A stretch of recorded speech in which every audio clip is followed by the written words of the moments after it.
Hello guys, দেখুন এটা হচ্ছে বিটকয়েন চ্যাট 1 ঘন্টায় আমি ওপেন করেছি, ঠিক আছে। যদি দেখেন বিটকয়েনে কিন্তু আমরা এক্সাক্ট কিন্তু এখানে আমরা বাইং পজিশন ক্রিয়েট করলাম, অর্থাৎ এখানে কিন্তু আমি ট্রেডটা নিয়েছিলাম, ঠিক আছে।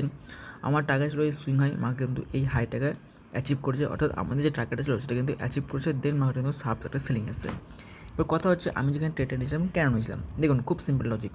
যদি এখানে লক্ষ্য করেন মার্কেট প্রথম কী করলো, মার্কেট এখানে এই হাইটাকে ব্রেকআউট দিল, ব্রেকআউট দেওয়ার পরে সব থেকে স্টপ লস কোথায় মার্কেটের, এখানে যে স্টপ লস, ঠিক আছে।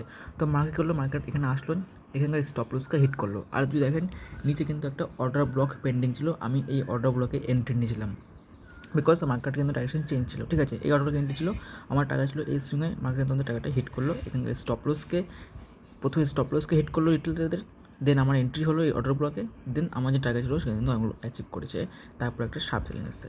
ওকে, যদি দেখেন টাইমটা, যদি দেখেন টাইম দেখা যাচ্ছে প্রায় 7:30 PM, মানে কালকে কিন্তু রাত 7:30টার সময় কিন্তু এখানে আমার ট্রেডটা অ্যাক্টিভ হয়েছিল। ওকে, তো যদি এরকম ট্রেড আপনারাও পেতে চান বা এরকম লজিক যদি সম্বন্ধে জানতে চান, তাহলে আপনারা চাইলে আমাকে ফলো করতে পারেন। আর একটা টেলিগ্রাম আছে আমার, ফ্রি টেলিগ্রাম, আপনারা চাইলে সেখানেও জয়েন করতে পারেন, লিঙ্ক আমি দিয়ে দেবো।